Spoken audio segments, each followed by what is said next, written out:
বিসমিল্লাহির রহমানির রহিম। জমিয়তে উলামা ইসলাম বাংলাদেশের পক্ষ থেকে প্রিয় সাংবাদিক বন্ধুগণ, আপনাদের সবাইকে ধন্যবাদ।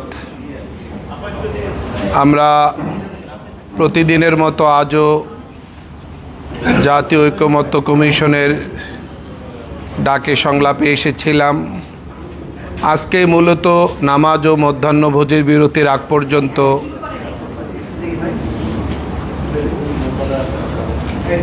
উচ্চকক্ষ বিশিষ্ট দ্বিকক্ষ বিশিষ্ট পার্লামেন্ট প্রসঙ্গে আলোচনা হয়েছে এবং সংবিধান সংশোধন প্রসঙ্গে আলোচনা হয়েছে।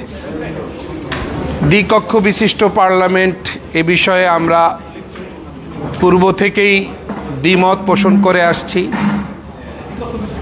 আমাদের বক্তব্য হলো,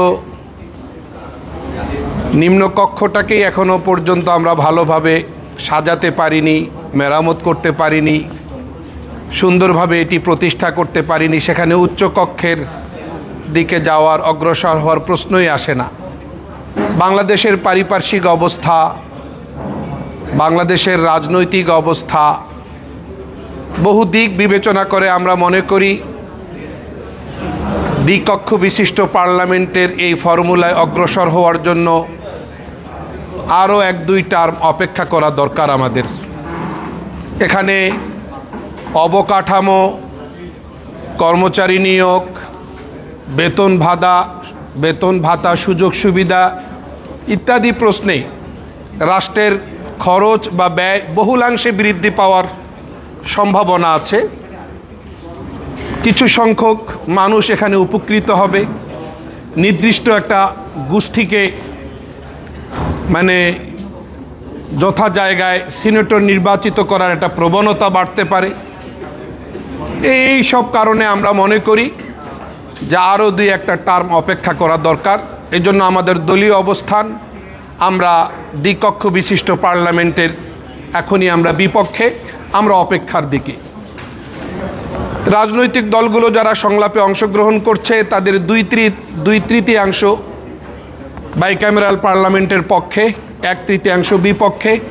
তবে যারা পক্ষে তাদের মধ্যে আবার প্রক্রিয়াগত পদ্ধতিগত দিক নিয়ে মতপার্থক্য আছে, সেগুলো আলোচনা চলছে। একটা পর্যায়ে হয়তোবা ঐকমত্য হবে না। কমিশন নিজেদের পক্ষ থেকে পরামর্শ সাপেক্ষে একটা সিদ্ধান্ত আমাদেরকে জানাতে পারে। আর সংবিধান সংশোধনের জায়গাটা আমরা মনে করি এটি অতীত অভিজ্ঞতা আমাদের সবার আছে, যে যখন যার খুশি, যেভাবে খুশি সংখ্যাগরিষ্ঠতার জোরে কোনো একটা সিদ্ধান্ত জাতির উপরে চাপিয়ে দেওয়ার আমরা প্রয়াস লক্ষ্য করেছি। সেই জায়গা থেকে আমরা চাই যে সংবিধান সংশোধনের বিষয়টাকে খুব কঠিন করা দরকার। নিম্নকক্ষের 2/3 আর উচ্চকক্ষ গঠিত হলে সেখানেও 2/3, এটা যথেষ্ট নয়। আমরা মনে করি এখানে আরও যত উপায় আছে কঠিন করার, সেই বিষয়গুলোকে আমরা যথেষ্ট গুরুত্ব দিচ্ছি। আপনাদের সবাইকে ধন্যবাদ। সালাম।